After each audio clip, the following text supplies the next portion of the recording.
Alors bonsoir à tous et à toutes. Voilà, on est très heureux de se retrouver chaque semaine, Baruch Hashem. Alors, on va essayer de parcourir la paracha de Lech Lecha. On va demander à Yves de bien s'asseoir. Oui. Merci.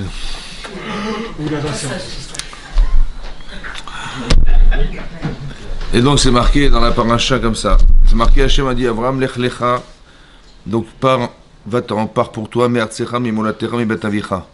Hachem demande à Abraham de partir. Oui, il lui dit quitte, évidemment, il dit quitte ton pays, l'endroit où tu es né, la maison de tes parents, vers une terre que je te montrerai. Rachid expliquait que là où tu te trouves, tu n'auras pas d'enfant, et là où tu devras aller, tu seras une grande nation. Qu'est-ce qui se passe? Tu auras des enfants plus tard, etc. Je ferai de toi une grande nation et je me ferai connaître à toi et le but de ta vie là-bas. Ça va? Donc on voit ici que on demande dans la vie à des gens de se déraciner dans l'endroit où ils vivent. Ouais, c'est compliqué pour Abraham de devoir quitter. Abraham, il a 75 ans, il a fait sa vie à Aram, là-bas où il habite, ouais, à Ur-Kasdim, et il a monté, j'imagine qu'il avait sa yeshiva, puisqu'il a fait des Nefashot Becharan, c'est-à-dire qu'il a fait des balais de Teshuvah, d'accord? Et du jour au lendemain, on lui dit, écoute, il faut que tu t'en ailles. Pourquoi? Parce que je ferai de toi une inondation. On sait que quand on quitte un endroit, oui, on sait que Meshane Makom, Meshane Mazal. Vous connaissez ce principe que de changer d'endroit, ça change le destin des gens. Ça va? Maintenant, comment ça marche? Il suffit de prendre un billet d'avion. Tout simplement. Non. C'est quoi le fait? Qu'est-ce que ça signifie de changer d'endroit? Ouais, ça change le destin des gens. Oui, Avram s'appelle Avram, mais il s'appellera Avraham. Sa femme s'appelle Sarai. Et elle s'appellera Sarah. Ouais, c'est ce que va dire la Torah ici. Hachem va donner de nouveaux prénoms à Avram et Sarah. Changer son prénom, on avait expliqué, c'est pas qu'on a simplement changé une lettre, c'est que Avram, il est Aram, il est le père de Aram, où là il habite Aram Naharaim, mais il va devenir Avraham, c'est-à-dire Av Amon Goïm. Il va devenir le père de nombreuses nations. Oui, on va le reconnaître. Ça veut dire qu'il va prendre une amplitude beaucoup plus large que ce qu'il a toujours été. Et sa femme pareil. Donc le changement de prénom, en fait, c'est d'expliquer qu'on ne va plus reconnaître Sarai. Vous avez connu Sarai comme elle était, voilà, je ne reconnais plus Sarai. Elle a changé. Ouais, son identité a changé, ça veut dire qu'on n'est plus la même femme. Et Avram aussi, il a pris une amplitude telle que je ne reconnais plus le Avram, mais je vois Avraham. C'est ça. Maintenant, comment en changeant d'endroit, on change de destin? Parce qu'effectivement, il faut s'adapter là où on va vivre. Et les paramètres qui se trouvent là où on va être, c'est ce que propose Hachem à Abraham. C'est ça qui va permettre à Abraham d'être un autre homme ailleurs. Vous avez compris? C'est ça, changer le destin des gens. C'est ça, changer le destin. Ça veut dire que là où il va aller, il va forcément être une autre personne, puisqu'on s'acclimate là où on vit. Et là, la manière dont il aura d'exister va lui permettre d'avoir des enfants. Va lui donner un Shem Gadol. Ça va? Voilà. On dit d'Abraham qu'il est Gadol, il est grand. Oui. On dit d'Hachem, il est Gadol. Oui, un Gadol, on sait. Quelle taille il a, Hachem? Quelle taille? C'est quoi Gadol? Gadol, c'est qu'il est grand. Ouais, combien? Chazak, c'est quoi d'être grand? Ça veut dire quoi d'être grand? On dit, vous savez, le Gadol adore. Le Gadol adore. Le grand de la génération. Il y a quoi le Gadol adore? Hein? Comment? Je sais traduire en français, Baruch Hashem, mais c'est quoi d'être Gadol? On dit, c'est un Gadol celui-là, il est Gadol. Hachem, il est Gadol, Gibor, Venora. Il est grand, il est puissant, et il est redoutable. Mais c'est quoi de grand? Il est grand. Hein? Comment? Mais c'est quoi d'être grand? Pour être plus grand que les autres, ça veut dire quoi d'être grand? Il y a grand, il y a très grand et très très grand. C'est quoi d'être grand? Spirituellement, il dit. Hein? Alors, d'être grand, c'est comme ça. Quand quelqu'un dit qu'il est adulte, ça veut dire qu'il est indépendant. Quand il est adulte, ça veut dire qu'il y a des gens qui vont dépendre de lui. La grandeur d'Hachem, c'est de savoir que tout dépend de lui. C'est en ça qu'il est grand. Il a beaucoup de capacités à faire exister autour de lui. On dit le Gadol adore, ça veut dire qu'il a peut-être des réponses à toutes les questions qu'on peut se poser. Et on dépend de lui. C'est en ça qu'il est grand.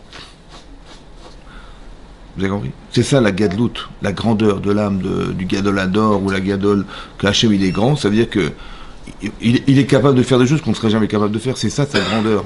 C'est ça. Et on est dépendant on est subordonné à sa grandeur. Ça va? On dit d'Abraham, il va être Gadol, il va devenir Gadol. Ça veut dire il va avoir. Aujourd'hui, toutes les nations reconnaissent Abraham Avinu. Dans toutes les religions, on retrouve Abraham Avinu. Ça veut dire qu'il a une capacité d'amplitude tellement énorme. Ouais, mais ça n'est possible que si tu t'en vas. C'est ça que lui dit Hachem. Lech lecha me'atzecha. Lecha, c'est pour toi. Ça va? Il faut que tu partes pour toi, que tu deviennes quelqu'un d'autre. Pour toi, c'est pas dans ton intérêt financier ni matériel, c'est que spirituellement, tu vas devenir une autre personne. Alors pars pour toi, vas-y. C'est ça qu'il lui propose Hachem. On l'encourage à partir. C'est dur, c'est même très dur, parce qu'il a un père qui est grabataire, il va devoir faire Kibbout Avem, mais il ne pourra plus, parce qu'il va partir. Qu'est-ce que diront les gens de lui? Quand dira-t-on que ça? C'est compliqué. À part ça, il sait qu'il a tout construit là, il faut qu'il s'en aille et construire ailleurs. C'est dur d'être déraciné.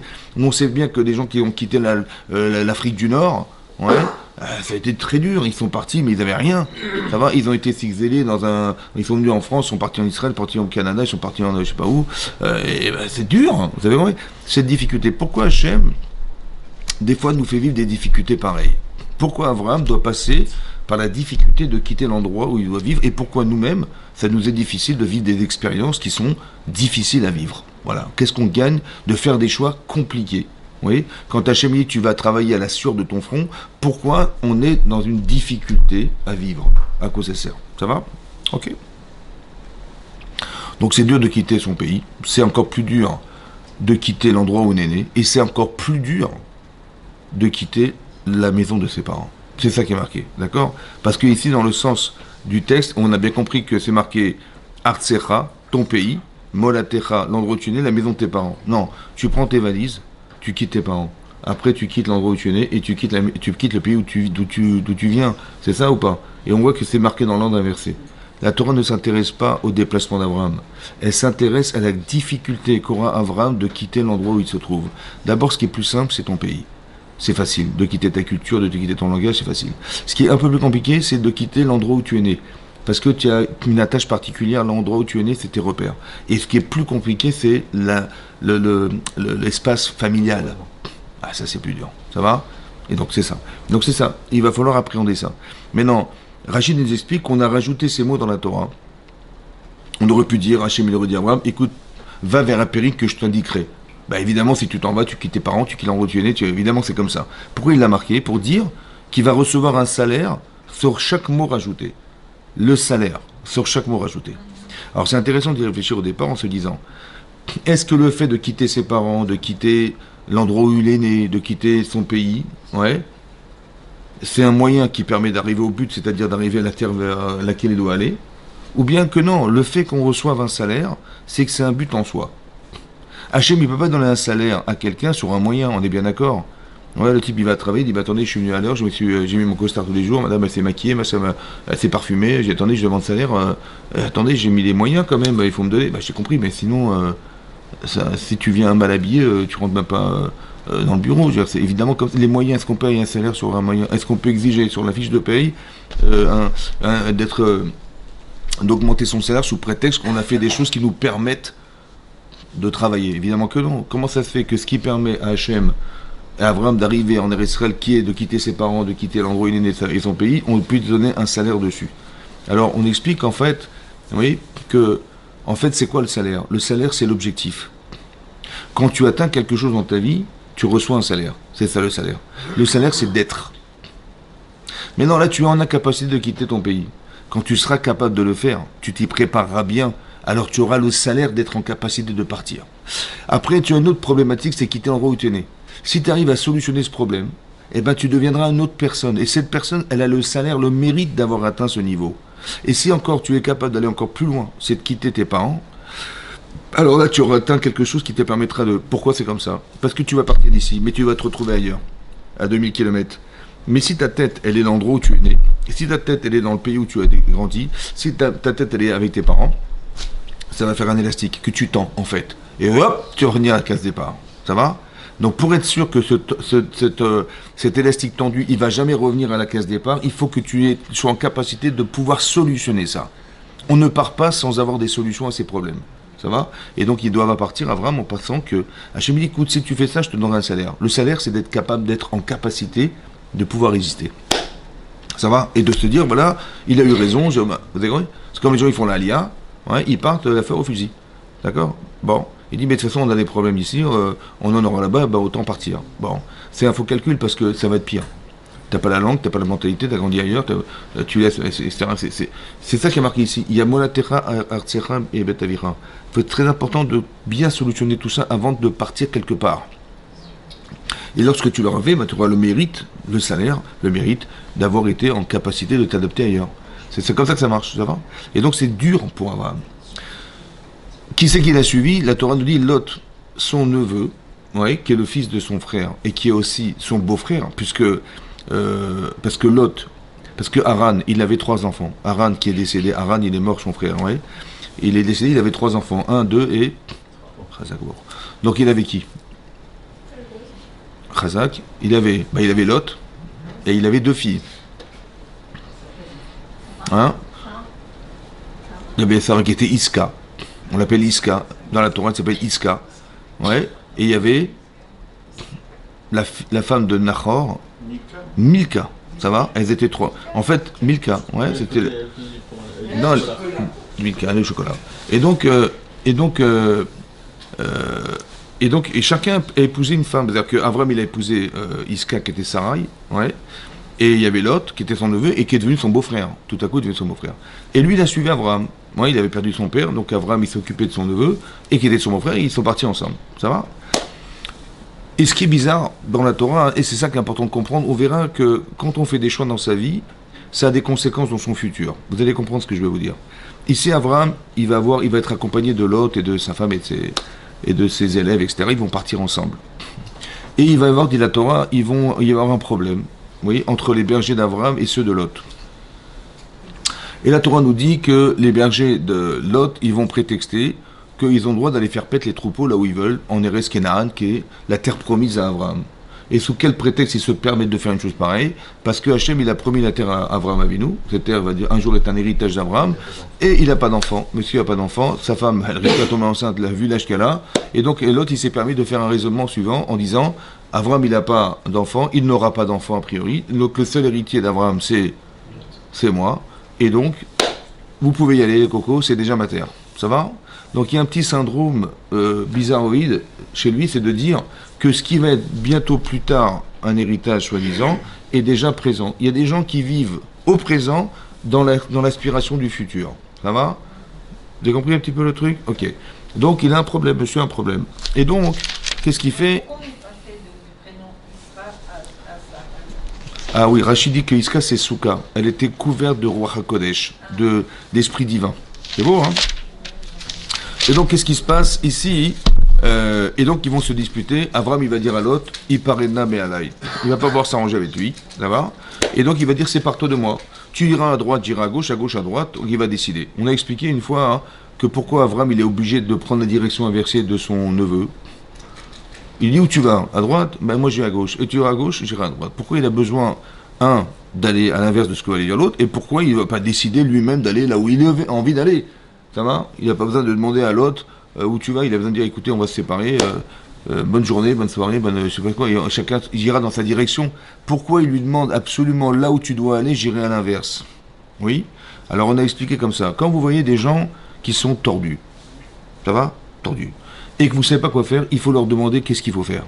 Et ce qu'ils vont vous dire, il faut faire exactement l'inverse. Ça va? Vous avez compris comment ça marche? C'est comme ça. Parce que les choix qui sont de gens tordus, alors, le Hémet, il est exactement l'inverse. Vous comprenez ou pas? Donc, il dit, où tu vas? Tu vas à droite? Bon, il faut à la gauche. Tu vas à gauche, j'irai à droite. Ça veut dire que c'est comme ça. Mais non, la Torah nous dit que Lot, il a levé les yeux, il a vu la contrée du Jourdain qui était Sdom. Mais on sait que Sdom, c'est des Réchaïm. Des Réchaïm. C'est des gens d'une cruauté incroyable. L'hospitalité est interdite, elle est condamnée à mort. Et il va décider d'aller, Lot, il a décidé d'aller à Sodome. Ça va? C'est quand même bizarre. Il a choisi de suivre Abraham pour ce que représentait Abraham Gadol. Soit Gadol l'a expliqué, Gadol, c'est qu'il est influent sur lui. Donc il est Gadol parce c'est un grand Baal Chesed, c'est un tzaddik Abraham Avinu, donc il est inspiré par ce genre de personnes. Et bizarrement, il a fait un choix inversé, l'inverse d'Abraham, en disant je vais aller à Sdom. Sdom, c'est interdiction radicale de faire du Chesed. On ne peut pas faire d'hospitalité là-bas. Ça va? Est-ce qu'il le savait, ça? Oui, il savait bien sûr. Bien sûr, il le savait, la preuve, Rachid nous dit qu'il dit mais je vais les arranger, vous inquiétez pas. Mais il part tout seul, monsieur, il part tout seul, ça va? Maintenant, on voit qu'il a levé les yeux et il a vu. Ça veut dire quoi? Après, la Torah dit il a levé les yeux. Ça veut dire qu'il était déjà parti pris en ayant vu. Il a déjà choisi, en fait. Il y a des gens dans la vie, vous savez, c'est pas qu'ils ont réfléchi, c'est qu'ils ont déjà choisi. C'est difficile de leur expliquer ce qu'il faut pas faire parce qu'ils ont déjà choisi. Donc il a vu, il a dit ouais je vais là-bas. Après on dit mais c'est dangereux, mais non t'inquiète pas, il va trouver toute forme de prétexte, mais en vérité parce qu'il a choisi. Vous avez compris? C'est ce qui va se passer. Maintenant comment c'est possible qu'un homme puisse un jour suivre aveuglément Abraham et d'un autre côté il fait des choix l'inverse de ce qu'il a choisi au départ. Ça va? Pire que ça. C'est marqué comme ça. Je vous lis ce qui est marqué dans la paracha. Oui. C'est marqué comme ça. Voilà. C'est marqué, je vous lis ce qui est marqué. Va y frère le Lot et Kikar Yarden. Donc il a choisi Lot, le contrée du Jourdain. Va y sal Lot Mikedem. Il a voyagé Lot de l'est. Va y paredou Ishme al Achiv. Ils se sont séparés un vis-à-vis de son frère qui était Abraham. Ça va? Mikedem de l'est. Alors Rachid donne deux explications. Mikedem. Nasa Me'elav Avraham Mimizracho.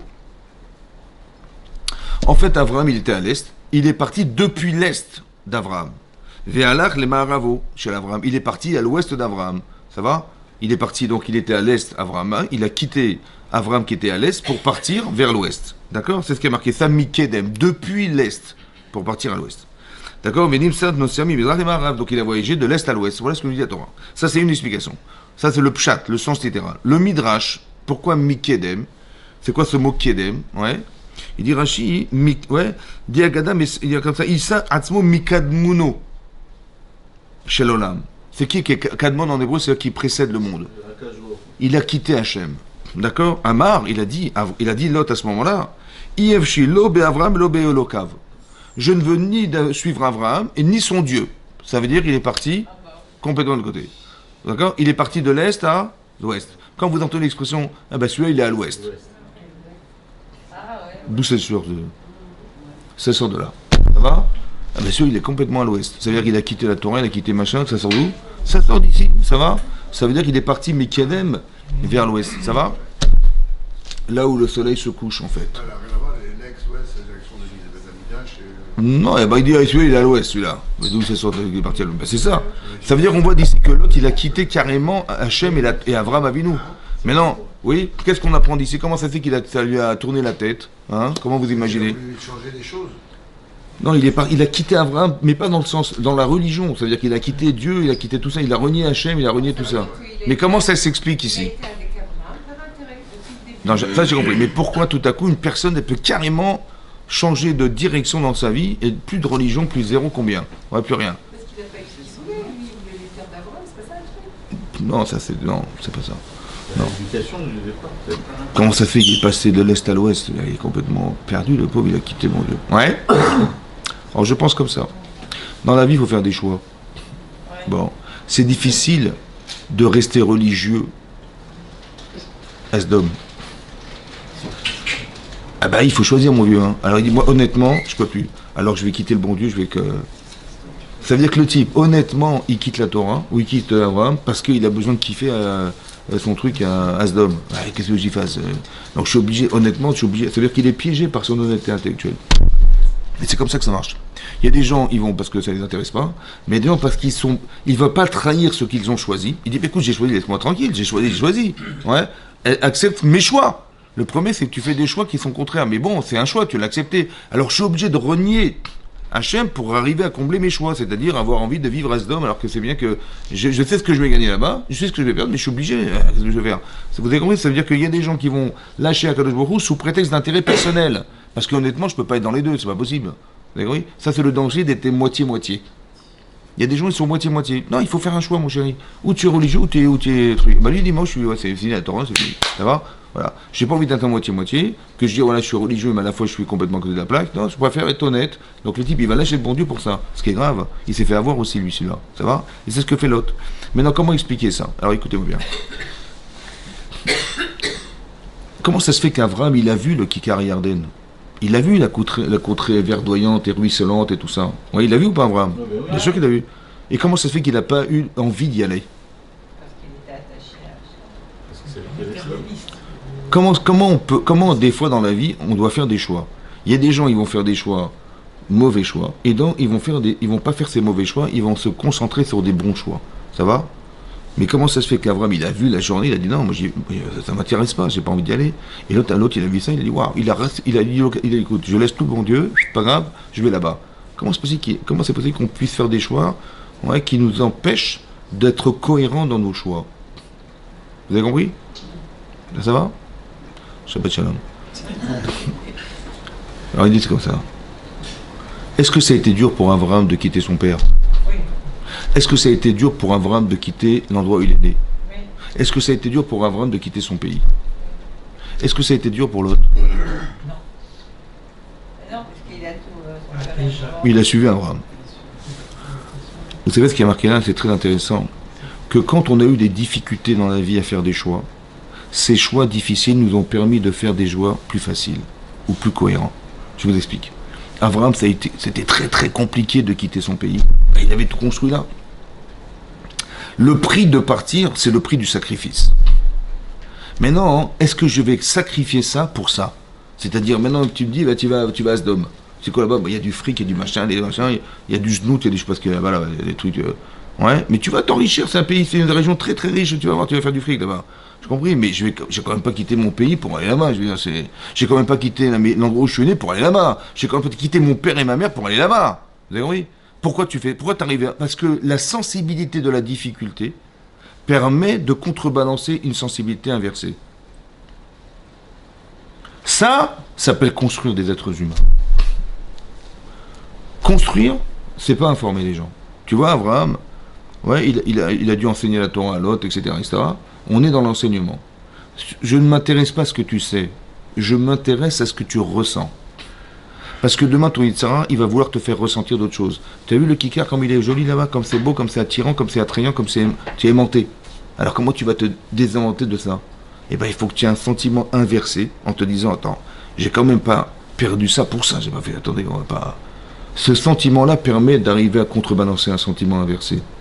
Mais si quelqu'un il n'a pas construit des sentiments, alors il ne pourra jamais faire ce choix. Vous avez compris pas? C'est trop dur. Parce qu'il n'y a rien qui va contre. Il faut qu'un sentiment s'oppose à un autre. Oui, non. Quand on parle de Yirat Shamaim, c'est un sentiment, la crainte d'Hachem. D'aimer Akadosh Baruch Hu, c'est un sentiment. Ce sentiment, il doit pouvoir repousser un autre. Mais ça dépend combien tu aimes. Ça dépend combien tu crains. Ça va? Si tu crains pas beaucoup, bah, t'es avalé. Si tu crains plus, bah, tu diras, attends, je suis désolé, j'ai pas envie de... Ça, pour ça, tu mets sur la balance. Tu fais un choix. C'est une balance, ton choix. Tu dis, bah, qu'est-ce que tu as choisi? Bah, attends, laisse-moi réfléchir. Là où ça pèse plus lourd, c'est ton choix que tu vas faire. Mais s'il n'y a rien en face, vous avez compris pas? Il a suivi Abraham. Voilà, il a suivi Abraham. Moi, j'ai suivi Abraham. Bah, attendez, la star Abraham, je l'ai suivi. Moi, j'ai suivi Abraham. T'as pas compris, Abraham, il a passé par un protocole de difficulté, machin, voilà ce qu'il a fait, Abraham. Mais toi, qu'est-ce que tu savais? Moi, j'ai suivi Abraham, moi. Voilà, aveuglément, mais t'as pas compris, c'est pas ça qu'il fallait faire. Il fallait comprendre, il fallait avoir le salaire d'avoir quitté son pays. Il fallait avoir le salaire d'avoir quitté l'endroit où tu es né. Le salaire, c'est quoi? C'était dur, hein, mais j'ai accepté. J'ai été contre... Et bien, c'est ça qui m'a changé ma vie. Maintenant, tu me demandes de faire un autre choix complètement débile, d'aller là-bas, tu dis, mais attends, mais tu te rends compte, on va gagner. Mais comment ça se fait que tu fais ce choix? Parce que tu n'as pas fait le sacrifice du premier choix. Ça veut dire que des fois, qu'est-ce qu'il fait? Il nous crée des difficultés. Vous savez pourquoi? Pour que demain, les choix qu'on te proposera, tu pourras être cohérent dans ces choix-là. C'est ça qui est marqué ici. Tu dis, mais c'était dur quand même, hein. Ah, il fallait choisir. En vérité, j'ai compris un truc maintenant. Que quand ça m'était proposé, c'est pour me permettre dans l'avenir de faire des choix qui seront bémètres plus compliqués, mais parce qu'en amont, j'ai su faire des choix difficiles qui m'ont entériné en moi et cristé en moi des valeurs. Ces valeurs, je les ai en moi. Ça y est. Tu vois? Et donc maintenant, je peux me dire que ce que j'ai sacrifié, ça a du poids. Et ce que tu me proposes n'est pas en mesure de contrebalancer la difficulté que j'ai appréhendée au départ. Vous avez compris ça? C'est ça qui est marqué dans la Torah. Et si tu vois bien que la différence entre Abraham et Lot, elle est énorme. Mais pourquoi? Parce que l'un, il a été formé par l'existence, et l'autre, il n'a fait que suivre l'existence. Rien à voir. Vous avez compris ou pas? C'est ça qui est marqué dans la Torah. C'est très important. Après, l'autre, il devient un voleur, il devient un machin, parce il a pas de valeur, en fait. Il a rien à gagner, rien à perdre. C'est très grave de faire... Quand on est des tzadikim, c'est des gens qui ont construit des valeurs. Construire, ça veut dire ressentir la valeur. Tu pas du dis construire parce que tu sais. Il faut être honnête, il faut être droit, il faut être machin. Ok, mais des fois, il faut que tu ressens ce que tu sais. Et c'est ce que tu ressens qui est important. C'est ça le salaire, c'est d'avoir été capable de ressentir ce sentiment-là. Et ça qui construit les êtres. Dans le chinour, c'est pareil. Tu vois, tu dis, ben ouais, moi, l'éduquer mes enfants, moi je leur ai appris. Tu les as informés, c'est très bien, mais il faudrait les former. Tu vois. Tu dis, voilà, il faut être comme ça, il faut être comme ça, il faut être comme ça dans la vie. C'est vrai, t'as raison. Mais maintenant, forme tes enfants. C'est quoi former? Mets en expérience. Crée des expériences de vie. Tu dis, oh, mais j'ai peur, on sait jamais. Attends, ici, il se plante, elle en fait quoi? Non, là, attendez, je préfère me rassurer, je vais faire pour lui. Ça va? Le problème, c'est qu'on fabrique des handicapés. Parce que des gens à qui on fait tout dans la vie, après, quand ils vont devoir se confronter, c'est comme l'autre. Il n'a pas été confronté à la situation. Eh ben, il est handicapé parce qu'il n'est pas capable de pouvoir faire des choix cohérents. C'est ça l'handicap, vous avez compris? Alors que des fois tu dis, mais j'ai souffert, hey, ça a été dur, et qu'est-ce qu'il veut le bon Dieu, et machin? En fait, t'as compris? On t'a donné la valeur de ce que valait la vie. On t'a donné la valeur de ce que voulait dire. C'est ça que ça veut dire. Quand Hachem il propose des situations pareilles, ce qui est dur, c'est de s'acclimater, d'accepter. C'est ça qui est dur. Vous avez compris? C'est ça qui est dur, d'accepter. On te dit, vas-y, va-t'en. C'est dur, d'accepter. Mais quand tu vois que, quand tu as accepté, ben après tu as l'assurance d'avoir réussi. Et cette assurance-là, elle t'a construit. Maintenant, quand tu vas faire des choix dans ta vie, ben, ce sera plus facile. Et c'est ce qu'on va te proposer en vérité. C'est ça la différence. Vayeler Hitolot. Et donc il a carrément quitté la Torah. Ça c'est une chose. Maintenant il a quitté la Torah, ok. Donc qu'est-ce qu'il a dit? Il a décidé là-bas. Il croit qu'il a fait un bon choix. Qu'est-ce qui va se passer? Il va y avoir une guerre. Il y a des rois qui vont se battre l'un dans l'autre. Ouais, les 4 rois qui sont frontaliers à 5 rois, ils vont faire la guerre, ils vont gagner. Et qu'est-ce qu'ils vont faire? Ils vont prendre en captivité Lot et Kol Rechusho. Ça veut dire tous les biens qu'il avait. Il a voulu gagner, en fait, il a tout perdu. Vous avez compris ou pas? C'est un deuxième enseignement. Tu quittes Hachem, il n'y a pas de problème, c'est un choix. Hein. Mais il n'y a plus de bon Dieu. Tu dis, mais moi, attendez, je voulais gagner de l'argent et tout ça, ben, je suis honnête, je peux pas être, vouloir faire des avérotes et à la fois être avec Hachem, c'est impossible, donc tu veux pas me contredire. Excusez-moi, je peux pas me contredire, donc j'ai fait un choix. Qu'est-ce que j'ai fait? En fait, le problème, c'est que tu as fait un choix, il n'y a plus de bon Dieu. Alors maintenant, tu vas être obligé de revenir vers Hachem. Alors comment tu vas faire? Alors on va te mettre en captivité. Tu vas devenir, tout ce qu'on t'a donné, on va te le reprendre. Si tu avais pensé que tu gagnerais, en fait, tu as tout perdu. Tu as tout perdu financièrement et tu as perdu ta liberté. Parce que tu as pensé que tu pouvais te passer d'Akadosh Baruch Hu. Ce qui est une grande bêtise. Puis tu dis, c'est un choix. Tu as compris? Mais tu veux dire que tu as choisi la matière contre le spirituel. Et c'est ton problème. Vous savez, les sentiments sont spirituels. Il n'y a que nous qui ressentons, les êtres humains. Nous on dit, oui, tu ressens des choses, mais c'est spirituellement très puissant ça. C'est en ça qu'on est spirituel. La Neshama, elle est spirituelle. Les sentiments que nous avons, ouais, de languir, d'aimer, de ressentir quoi ça, mais c'est la Neshama tout ça, messieurs dames. C'est pareil, les animaux ils ressentent rien du tout, ça va? Eux ils ont des instincts naturels, mais des instincts de survie. Mais nous on a d'autres sentiments. Mais ça c'est divin ça. C'est ce que j'appelle le spirituel, c'est pas d'aller faire la prière. Ce que j'appelle spirituel, c'est qu'on a des sentiments émotionnels qui relèvent du spirituel. C'est de la Neshama ça. C'est la Neshama qui procure ces sentiments-là. Ça va? Et donc c'est ça qu'il faut retenir. Ici, on voit que l'autre, il a fait le pari de quitter ça pour ça. Et donc il se retrouve maintenant, il est paumé. Et qui est-ce qui va le sauver? C'est Abraham Avinu. Ça veut dire que vous avez compris qu'on est sauvé par ceux qui sont accrochés à Kadosh Baruch Hu. Et il va y avoir des miracles incroyables. Là-bas, il est parti avec 318 hommes. 318. Dans la Gemara, dans les Darim, il y a une marloquette, une discussion de savoir combien ils étaient. Il y en a qui disent, c'était 318. Il dit, non. Il n'y avait que Eliezer. Pourquoi? Parce que quand vous écrivez Eliezer, ça fait 318. Et donc il dit, en fait, c'était la Gematria, le dénombrement de son prénom.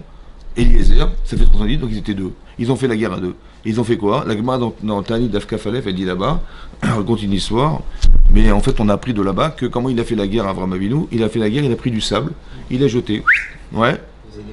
Et c'est devenu des flèches, des lances. Donc tu imagines combien de grains de sable tu prends dans ta main? Combien? Tu te rends compte combien de flèches ils ont tiré là? Et combien de lances ils ont reçu les autres? Mais évidemment qu'ils ont gagné la guerre. Hein. Tu fais ça, t'envoies 10 000 flèches à la seconde, c'est énorme. Ils ont gagné la guerre comme ça. Ça va? Voilà. Et finalement, il a été sauvé. Ça veut dire qu'on voit que ça veut dire qu'il a lâché Hachem, mais Hachem ne l'a pas lâché. C'est intéressant ça aussi. On voit que les gens qui font des avérotes, ils pensent qu'ils ont été abandonnés. Hachem, il abandonne jamais. Il veut nous récupérer. Tu as fait des avérotes dans ta vie, tu dis, tout ce que j'ai fait, c'est sûr que bon Dieu, il va se vexer, hein, il va jamais me rattraper. C'est complètement faux. Ça va? La preuve, tu vois bien qu'Hachem, il a été récupéré Lot. Grâce à Abraham. Mais ça veut dire qu'il est revenu. Ouais, ça veut dire que Hachem, il récupère à chaque fois. Ça veut dire que Hachem, il attend qu'une seule chose. C'est qu'on fasse teshuva. Oui. Ou même des fois, il a une telle patience, je vous explique. On a parlé la semaine dernière de la parashat Noach. Ça va? Maintenant, il a vu que la terre était pleine de vols, il y avait de l'inceste, il y avait de la zoophilie, il y avait des avérotes grossières, il y avait plein de choses, du crime et tout ça. Bon, Hachem il dit à Noach, écoute, tu vas préparer la Tevat Noach, l'arche de Noé. Pendant combien d'années? 120 ans. Pourquoi faire? Pour faire chouva aux gens. Est-ce que tu te rends compte de la patience d'Hachem? Il a dit, moi je suis patient, je vous laisse 120 ans. Tu te rends compte ou pas? Oh. Au lieu de dire, mais c'est quoi ces mouchratim là, on va tout balayer en 2 minutes. Bah attends, ils ont trahi Hachem. Il a créé un monde pour que les gens puissent réussir à atteindre leur lavaba. Et monsieur, qu'est-ce qu'ils font avec? On arrête là. Il va se vexer le bon Dieu là-dessus. Non? Bah non. Il dit non, j'attends qu'une chose, c'est qu'il fasse ses choix. Combien je te laisse de temps? 120 ans. C'est énorme. Ça veut dire que des gens, on voit qu'on fait des avérotes. Mais on voit que bon, ça va, tout va bien, Baruch Hashem. Hein. Et on croit que tout va bien. Non, c'est qu'on te laisse le temps de la teshuva, ma chérie. Ah ouais. Mais tu crois que tout va bien. Par exemple, à Purim, Achashverosh, il a invité les habitants de Shushan, qui était la capitale de la Perse, de venir à un festin qu'il avait organisé, qui avait duré 7 jours. Bon. On y va ou pas? Ils ont invité, le roi t'invite, tu vas? Bon, ils ont demandé à Mordechai, il surtout n'allait pas. Comment ça n'allait pas? Il dit, il n'y a pas Pikour Nefesh, on n'est pas en danger de mort, vous allez manger pas caché. Attends, quand même, ils nous invitent, on y va. Bon, il dit, mais de toute façon, ils comprennent rien, les rabbins, ils comprennent rien du tout, laisse tomber. Ils ont été, ils ont bien mangé, ils ont vu là, tout ce qui s'est passé, des choses. Et il dit, tu vois, il s'est rien passé, mon Hachem, tu vois, alors. Alors, on a eu raison d'y aller, qu'est-ce qu'il a raconté, Mordechai, n'importe quoi. 9 ans plus tard, parce que la Megillat Esther, elle dure 9 ans. Bishnat Shalosh Lemolchou. À la 3e année du règne de Achashverosh, il a fait un festin. Et à la 12e année du règne d'Achashverosh, Aman, il a décidé, monsieur Aman, d'exterminer le peuple juif. Ça va ou pas? Toi, tu croyais que tout allait bien. Mais non. Les 9 ans, c'était juste qu'on espérait que tu vas faire tes chouvas. Mais tu dis, mais tu vois bien, on a eu raison. On a été, il s'est rien passé, tu crois qu'il s'est rien passé, ma chérie, mais tu rêves. Il s'est passé. Il faut faire tes chouvas. Tu t'es trompé, il fallait pas y aller. Tu as mangé au festin d'Achashverosh?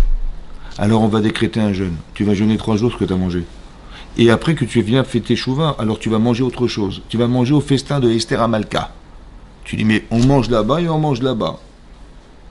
Oui, la différence, c'est que là-bas, quand tu manges là-bas, tu vas t'assimiler. Et quand tu vas manger là-bas, tu vas vouloir être dans la Torah. Tu as compris la différence? Mais regardez combien Hachem il a été patient de nous attendre. Et on n'a pas fait Teshuvah, alors Hachem il a dit, je suis désolé, on arrête là. Donc il envoie Aman. Mais en vérité, il envoie Aman pas pour nous détruire. Il envoie Aman pour nous faire réfléchir. Tu dis, mais attendez, j'ai pas rêvé, on a placardé partout, on allait tous être exterminés. Non, c'était juste pour te faire peur et que tu fasses Teshuvah. Mais donc tu as fait Teshuvah, ça va? Alors celui qui a voulu te pendre, il va se faire pendre. Ça va? Ça veut dire qu'il a voulu pendre Mordechai, et bien avec la potence qu'il avait préparée pour Mordechai, il va se pendre lui-même. Vous avez compris? Tu as voulu lâcher Hachem, Lot. Tu verras que c'est Abraham qui va te sauver la vie. Tu veux comprendre ça? Ça veut dire qu'en fait, on est en train de nous montrer des signes. Hachem, il nous montre, il faut juste être un peu subtil. De voir que finalement, tu retournes à la Torah, que tu le veuilles ou non. C'est pour ça qu'on est lié d'alliance avec Hachem. Il y a une brite. La brite, c'est quoi la brite? Il y a une alliance. Laquelle? Les brachot et les klalot. Les brachot, c'est la bénédiction. Les klalot, c'est les malédictions. Ashrechem Israël. Soyez heureux, Israël, que vous avez été Koret Berit, vous êtes lié de l'alliance avec Hachem. Une fois, le Rav Shapira, il a posé la question, il dit, mais je crois, heureux, soyez heureux de quoi? Quand tu as des brachot, tu as les bénédictions d'Hachem, super, mais quand tu as les malédictions, il y en a 98 dans Parashat Kitavo, je veux dire, elles sont... En quoi tu es heureux de recevoir des malédictions? Ça va? Ashrechem Israël, soyez heureux que vous aviez contracté une alliance avec Hachem. Bah, je veux bien, dans les brachot, je veux bien, mais dans les clalotes, dans les malédictions, c'est une catastrophe, oui. En fait, il dit comme ça.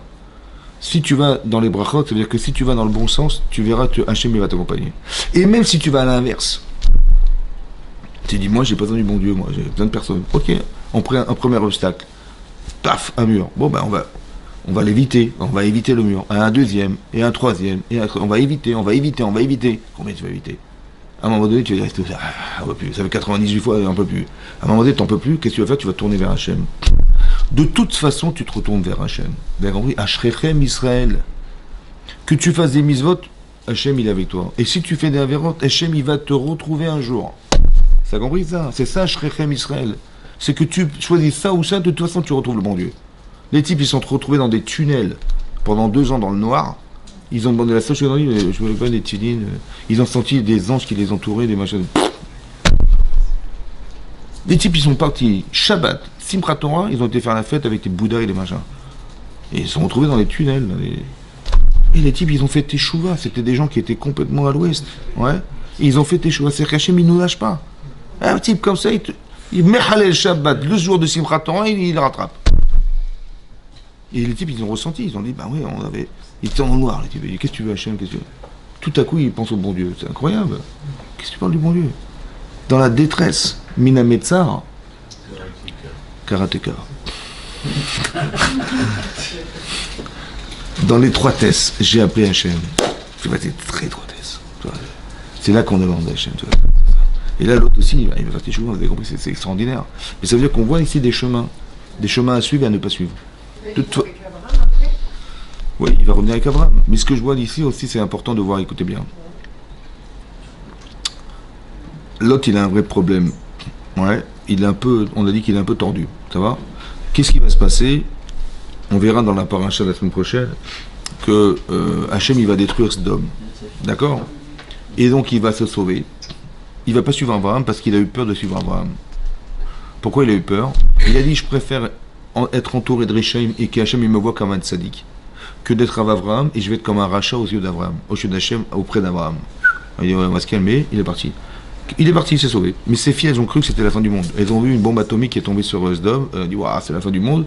Et il dit, on est tout seul. Voilà, on est 2 femmes et un homme. Elles ont pensé que le monde devait continuer avec elles. Ouais. Elles ont préféré, plutôt que faire une omelette parce qu'on ne pouvait pas se passer d'eux. Alors, donc ils ont eu chacune une relation avec son... Et elle a eu l'audace d'appeler son fils Moav. Moav, ça veut dire... Méav, de mon père, cet enfant il est issu de mon père. Ammon ou Moav. Maintenant, on sait que dans la paracha de Kitavo, là-bas c'est marqué, Hachem il dit, je ne refuse de recevoir des gens de Ammon ou Moav. Pourquoi? Ils ne peuvent pas se marier avec des juifs jusqu'à la fin des temps. Pourquoi? Voilà, parce qu'en vérité, quand vous étiez dans le désert, mort de soif et de machin, ils vous ont pas proposé à manger l'hospitalité. Ça va? Ça veut dire qu'ils ne sont pas prêts. Et de qui ils sortent? Ils sortent de qui? De lui ou de l'autre? De l'autre, Razak. De l'autre, maintenant. Et on sait que l'autre, il vendait de la cam. De la camelote. Non. Et donc, ce que je veux dire, on sait qu'ils se sont retrouvés dans le désert. Maintenant, ceux-là, ils se descendaient de qui? Ils descendaient de Lot. Ça va? Maintenant, qui c'est qui a sauvé Lot? Et donc, eux, ce sont les enfants de Lot qui ont été sauvés grâce à Abraham. Ils auraient dû avoir une reconnaissance infinie vis-à-vis d'Abraham. Et les enfants d'Abraham, ils les ont laissés mourir dans le désert. Hachem dit, je veux pas ces gens-là. Ça veut dire que... Et tout ça, ça vient de qui? De Lot. Le manque de reconnaissance du bien. On t'a sauvé la vie. Alors, on dit, grâce à Dieu, on a été sauvé par Abraham. Oui? Et quand même, vous avez vu? Regardez la force d'une Avera. La force d'une Avera. Que le type, il perd tous ses repères. Ça veut dire que la punition de la Avera, c'est de ne pas ressentir qui aurait été cohérent, de dire, on est reconnaissant à vie, parce que si Abraham n'avait pas sauvé notre ancêtre Lot, on n'aurait jamais été là. Et au lieu de reconnaître le bien qui a été fait par Abraham vis-à-vis de... les enfants d'Abraham, ils vont laisser mourir les enfants d'Abraham dans le désert. Ça rentre pas dans la Torah, ça. Tu peux pas te marier avec des femmes juives, c'est impossible. Amalek, il peut rentrer dans le peuple juif, mais lui, il peut pas rentrer dans le peuple juif. C'est effroyable. Il y a marqué Timchet Zechar Amalek, tu effaceras le nom d'Amalek. Pourquoi? Parce qu'il n'est pas Yiré Elohim, il ne craint pas Dieu. Ça va? Maintenant, s'il fait teshuva, il craint Dieu, tu peux l'accepter ou pas? Tu peux. Ah, tu peux. Par contre, Ammon ou Moav, impossible. C'est-à-dire que les gens qui ont des midot raot comme ça, ils ne peuvent pas rentrer dans le peuple juif. Vous avez compris ça? C'est ça. Hein? Que les hommes. Que les hommes pour ça, parce que c'est pour ça que Ruth, elle a pu. Maintenant, de qui descend le Mashiach? Et Ruth, elle descend de qui? Elle descend de. Et Moab est issu de. Comment ça se fait que le Mashiach, il descend de Lot et pas d'Abraham? Ouais, pourquoi? C'est bizarre, non?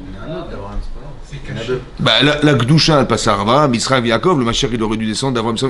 Non. Il descend de Moab, qui descend de Ruth, et Ruth, Elle a fait elle descend de Lot. Elle descend de l'autre, ouais. Comment ça se fait que ça descend de Lot? Le Mashiach, il vient de Lot, hein? Faut brouiller les pistes. Voilà. La Gdusha, elle Ouais, mais il a pas les bonnes midotes, celui-là.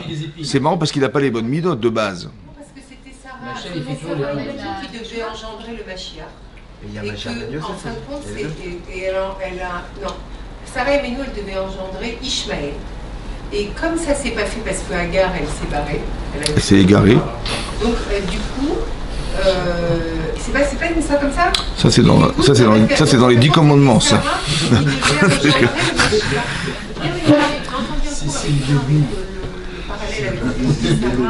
Non, c'est pas, non, en vérité, pourquoi il descend, pourquoi le Mashiach, il descend de Ruth, ouais. Il explique le Maharal de Prague. C'est très intéressant. Il dit parce que le Mashiach, c'est un chidouche. Ça veut dire qu'il est hors norme. Oui. Comme ça, il explique aussi le Maharal ailleurs, il dit qu'il y a marqué que de qui il est des Moshe Rabbeinu?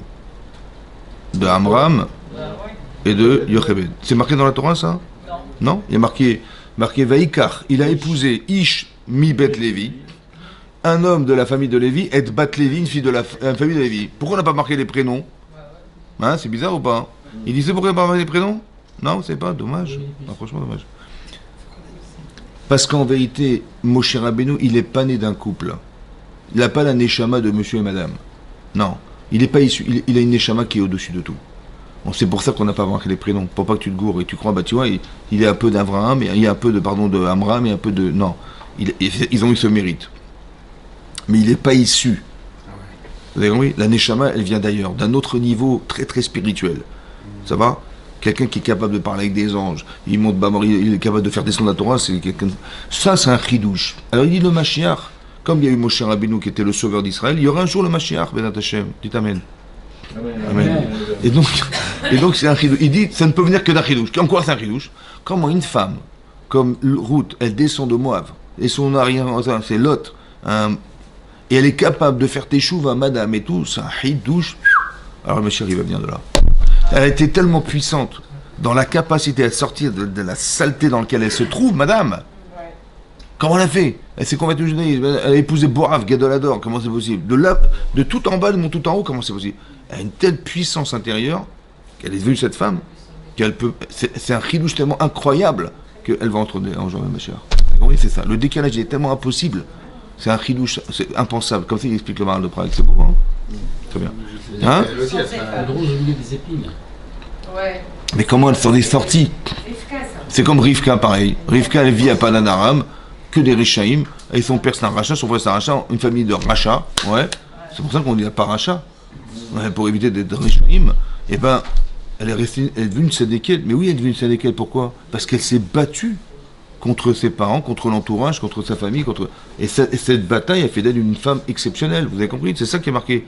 Et c'est ça qui est marqué. Donc c'est-à-dire qu'on voit bien que, vous voyez que ce sont des mécanismes qu'on apprend dans la Torah, pour dire, quand on a fait des mauvais choix, on est dans la mauvaise direction, ça va pas. Ça va? Et après, Hachem, il fait tout en sorte pour essayer de récupérer ça. Vous avez compris? C'est ça qui va se passer. Et c'est comme ça qu'Hachem, il a sauvé. Ensuite, dans la paracha, oui, il y a un autre passage. C'est que, bon, après qu'il ait gagné les guerres, etc., avec les 4 rois, Hachem lui a dit, écoute, t'inquiète pas, ton salaire est très grand. Rachid expliquait qu'il a cru à Abraham Avinu, qu'on lui avait fait tellement de miracles. Un, Ur Kasdim, il est rentré dans la fournaise, il est sorti vivant. C'est un miracle. 2, il a fait la guerre contre les 4 rois, on lui a fait des miracles incroyables. Et vous savez pertinemment que quand on fait des miracles à des gens, Menake Misruyotav. On est obligé de prendre du Olam Haba pour le laisser vivre sur terre. Et il a cru qu'il avait tout perdu. Il a dit t'inquiète pas, Sracha Arbe Meod. C'est ce que dit la Torah. Hachem a dit t'inquiète pas, ton salaire il est aussi grand que t'as rien perdu. J'ai fait tout ça Bechesed. Ok? Maintenant il dit ok, merci beaucoup, mais je me déplace sans enfant. Ani Olech Hariri. Je n'ai pas d'enfant. Et qu'est-ce qui va se passer? Eh ben mon élève Eliezer Damasek, qui était mon intendant, c'est lui qui va hériter de moi. J'aurais tellement voulu que ce soit mon fils qui hérite de moi et pas de mon intendant qui hérite de moi. C'était son meilleur élève, c'était Eliezer. Ça va?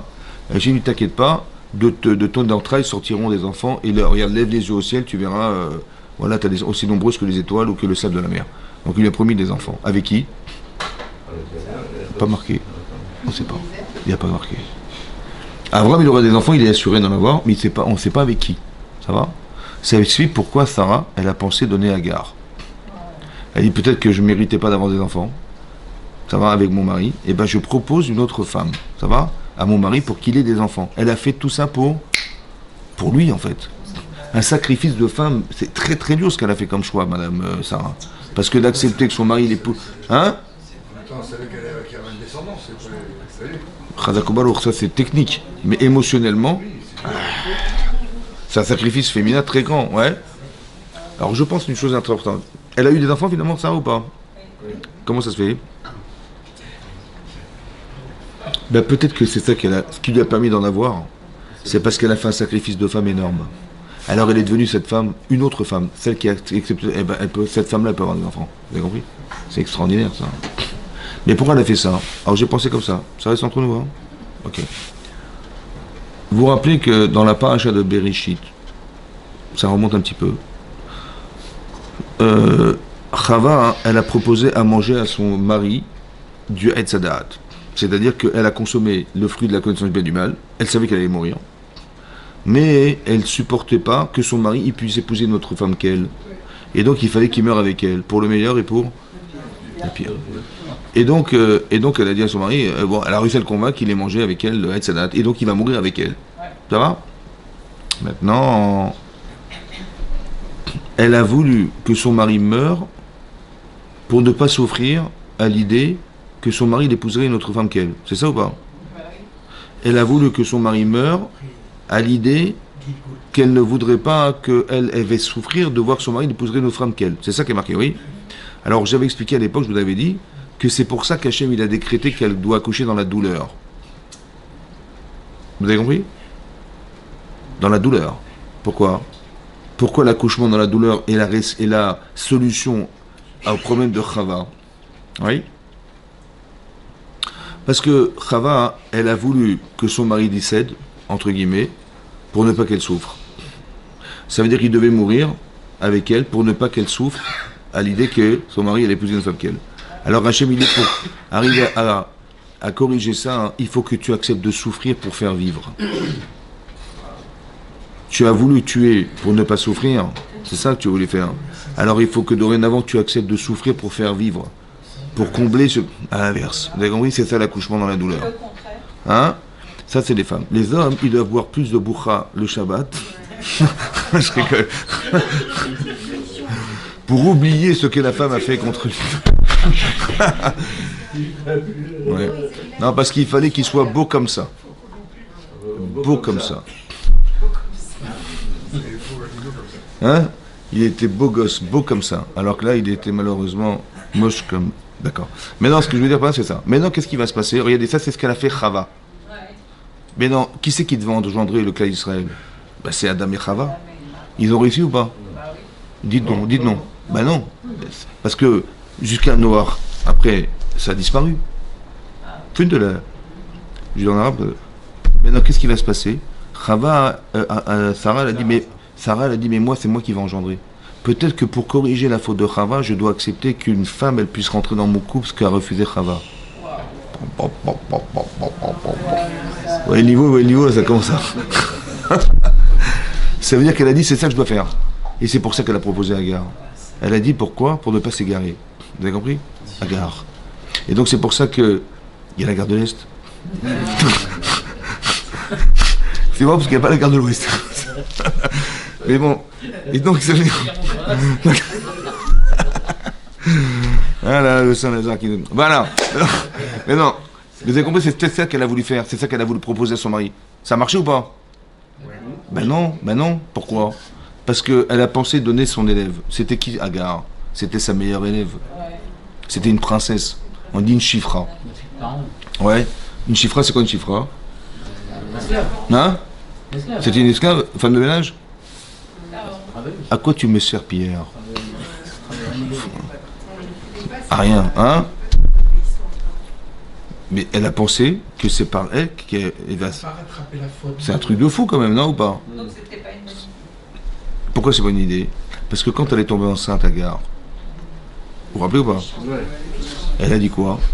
Elle a dit, tout à coup, madame... Elle a dit, mais c'est qui la tzadékette? Elle est bonne celle-là. Tout à coup, sa maîtresse qui était Sarah, elle est devenue Kala Bénéa. Kala, c'est-à-dire légère à ses yeux. Et Rachid nous explique, elle dit, mais tu vois bien qu'elle cache son jeu, comme ça il dit Rachid. Elle fait croire qu'elle est la tzadékette, madame Sarah. Bon. Mais si c'était vrai, elle serait tombée enceinte depuis longtemps d'Abraham Avinu. Or, elle n'est jamais tombée enceinte. Donc c'est qui la tzadékette? N'est-ce pas que c'est moi? Ça va? Mais en disant ça, qu'est-ce qu'elle a fait? Elle a écarté Sarah. Vous avez compris? Elle a cassé la triangulaire qui aurait dû être entre Sarah, Abraham et Agar. Elle a cassé ça. Elle a eu l'orgueil. Et là, quand t'as l'orgueil, c'est fini. Et c'est fini. Et donc c'est pour ça que quoi? Que Sarah, elle va s'adresser à son mari. Et elle va être virulente contre son mari. Méchante. Pourquoi? Elle va dire Hamasi Alecha. L'injustice que je vis, je t'envoie le châtiment, monsieur.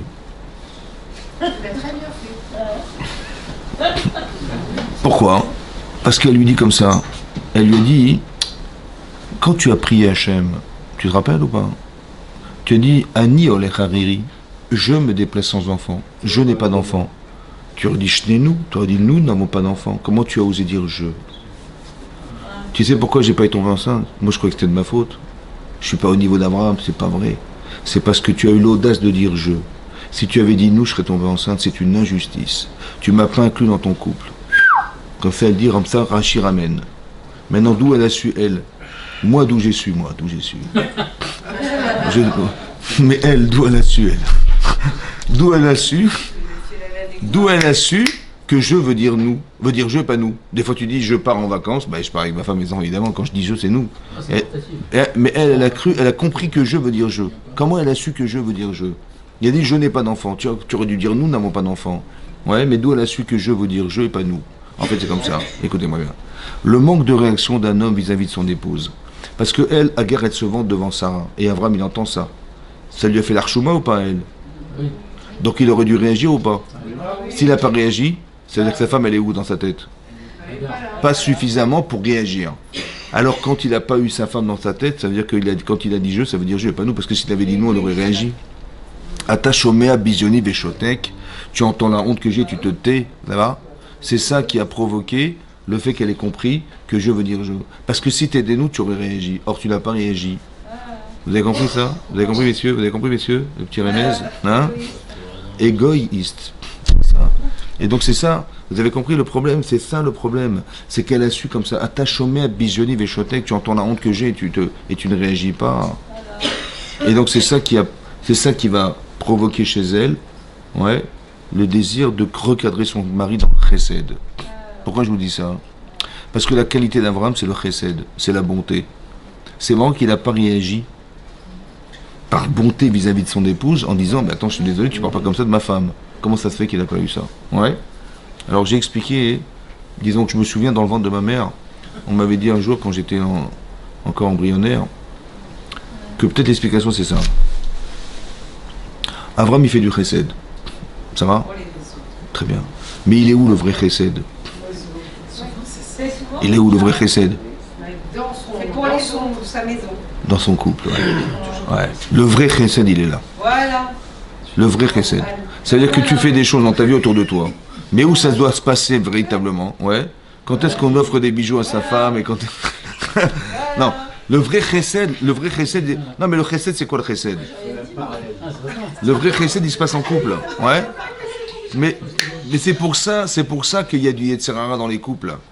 Parce que là où on devrait faire du chesed, Ben, c'est dans sa vie de couple et dans sa vie avec ses enfants. Non, mais dans la cellule familiale, c'est là que Bémet, le sentiment le plus profond de gratitude ou bien bienfait, il se paie là. Après, ce que tu fais au boulot, ce que tu fais avec tes voisins, avec tes amis, avec machin, c'est le corollaire du chesed que tu devrais faire. Mais il est vraiment cristallisé. C'est pour ça qu'Abraham, il a un Yetzirah chesed dans son couple. Parce que c'est là que ça se passe. Et c'est là qu'elle lui reproche comment tu entends et tu dis rien. Ça veut dire, ouais. En vérité, ça veut dire qu'on devrait reconsidérer son mari. Oui. Et on doit reconsidérer sa femme. Quel poids tu donnes à la balance de ta femme? Non, je rigole. Non, tu comprends pas? Combien elle pèse? C'est ça. Tu comprends pas? Avant, on se mariait au kilo, mais mais ça veut dire que non, mais c'est intéressant de voir combien ça pèse, à quelle considération tu as. Et c'est la considération qui fait le poids de la personne et qui fait la réactivité des gens. Ça va? Et donc elle dit, mais tu dis je, c'est comment t'as osé dire je n'ai pas d'enfant? Quoi, ta femme c'est une machine à fabriquer des enfants? Vous avez compris? Non. Donc c'est-à-dire qu'il faut avoir cette considération. C'est ça qu'on lui reproche à Abraham Avinu. C'est-à-dire que quand tu fais du chesed, tu considères que l'autre il a une valeur. Bah tu dis, je gratifie la valeur. Mais comment c'est possible qu'il ait pu faire cette erreur? C'est ça le Yetzer Arafat. Le Yetzer Arafat, il est là, il se mêle. En vérité, pour dire qu'il y a une carence. Bien sûr qu'on parle d'Abraham Avinu, je vous rassure, c'est quelque chose d'exceptionnel. Mais il ne faut pas le prendre à la lettre. Il faut comprendre qu'il y avait une carence émotionnelle. Et ça, c'est le Yetzirah qui l'a révélé chez Abraham, à travers sa femme. Alors, il va devoir combler cette carence. Vous avez compris? Parce que là, il n'a pas réagi. Même s'il avait une logique à lui, tout ce que vous voulez, mais il y a un problème. C'est-à-dire, on peut se justifier des situations. Ça se justifie. Il peut expliquer pourquoi il n'a pas réagi. Mais quelque part, il n'a pas ressenti ce que sa femme aurait dû ressentir. Et c'est ça qui lui a manqué. D'être dans la peau de celui qui va subir. Ah ouais. Elle va subir un bisaïon, une honte. Et ça, il aurait dû dire, non, ça vaut plus que moi. Ça va? Le kavod, c'est le sien contre celui de son épouse. Il aurait dû faire celui d'épouse. Et l'inverse aussi est vrai. Quand je te parle des femmes, je parle aussi des hommes, des femmes, c'est pareil. Que le kavod de son mari, il doit être plus fort que le sien des fois. Ça va? Parce qu'on doit régir au service de... On est au service. C'est quoi l'amour? L'amour, c'est de donner. Vous avez vu que naturellement, on donne aux gens qu'on aime. Mais c'est pas parce qu'on les aime qu'on donne. C'est parce qu'on a donné qu'on aime. Ah ouais, c'est différent. Ça va? Quand tu fais un sacrifice, en fait, tu fais abstraction de toi pour, et bien c'est là que se dégage, c'est un peu, il y a du spirituel dans l'être humain qui se colle à la personne. Et c'est ça qui entraîne l'amour. L'amour, c'est spirituel. Mais c'est quand tu fais abstraction de tes intérêts pour l'autre que tu l'aimes. C'est comme ça. Quand tu vois bien que tu as une voiture, ça fait 15 ans, on te dit, écoutez, madame, monsieur, il faut envoyer la casse. Tu dis, comment envoyer la casse? Mais ça fait 15 ans, tu vas t'attacher à ta bagnole. Tu diras, les souvenirs, on est parti. C'est incroyable, c'est une bagnole. Où tu as fait ta peinture. Tu es peintre, tu as 1, 2, 3, 10, 10 000, tu as fait 3000 peintures, et un type, il veut t'acheter ton tableau. Tu dis, attendez, mais il est magnifique, combien vous le vendez? Je dis, mais il n'est pas à vendre. Tu es tellement attaché à ce que tu as fait tellement d'efforts, que tu t'attaches à la matière. C'est incroyable. Mais c'est ça, en fait, tu as tellement donné. La Gemara dans Bava Metzia, elle dit que si quelqu'un, il a fait garder des fruits, parce qu'il doit partir en voyage, il va faire gagner des fruits à lui, chez son voisin, il dit, écoute, surpris, voilà, tu es chômeur. Chômeur, ça veut dire que, en chômeur, ça veut dire que tu vas me garder mes fruits. Maintenant, le type, il a tardé à venir, il commence à pourrir des fruits. Qu'est-ce que tu fais? Alors l'Agma dit, hein? Tu les vends. Allez, tu les vends. L'Agma dit, mais garde 1 kilo. Cave. Pourquoi? Parce qu'un homme, il préfère cave chez l'eau. Cave, ça veut dire 1 kilo de ce qu'il a produit, plus que 9 kilos qu'on pourrait lui donner en cadeau, à la place. C'est-à-dire qu'un homme, il est tellement attaché à ses biens, au produit de son effort, que ça vaut le prix de 9 fois la quantité de ce qu'on pourrait lui proposer. Tellement un homme, il s'attache au produit de son travail. Mais c'est comment tu t'attaches? Parce que tu as donné du temps, parce que tu as donné. Mais donner, c'est comme ça que tu aimes. C'est incroyable. C'est un paradoxe, hein. Tu dis, mais j'ai perdu. On a des enfants. Combien ça coûte les enfants? Combien? On devrait dire, le jour de leur mariage, écoutez, j'ai fait mon calcul. Depuis que vous êtes né jusqu'à aujourd'hui, je pense que j'ai dû dépenser au moins 500 000 euros. Bon, vous échelonnerez, c'est pas grave. Vous avez toute la vie pour... personne ne fait ça. Tu as gagné ou tu as perdu? Tu as perdu de la patience, tu as perdu du temps, tu as perdu de l'argent, tu as perdu. Comment c'est que tu aimes ce qui te perd? Parce que tu as tellement investi que c'est de l'amour, c'est ça l'amour. C'est ce que tu donnes en vérité. Tu retrouves chez lui ce que tu lui as donné. C'est pour ça que quand on se marie, on donne quelque chose à sa femme. Pourquoi? Parce qu'on est tellement différents que tu vas retrouver chez elle ce que tu lui as donné. C'est ça l'investissement. tu vas retrouver chez elle ce que tu as donné. Tu as donné un sourire, tu as donné du temps, tu as donné machin, tu as donné ta patience. Des fois, il faut. C'est pour ça qu'on a des problèmes de couple, parce qu'on est en confrontation permanente de quelque chose qui est contre nous. Alors, comment tu vas faire abstraction?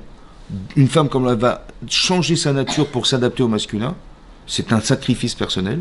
Et comment un homme qui est masculin, il va devoir sacrifier, entre guillemets, sa partie masculine pour adapter la partie féminine. Ce sacrifice-là, c'est le couple. Et bien c'est comme ça qu'on arrive à... Bon, il est un peu tard. Khazak ou Baruch en tout cas. Merci beaucoup. Bon, vous allez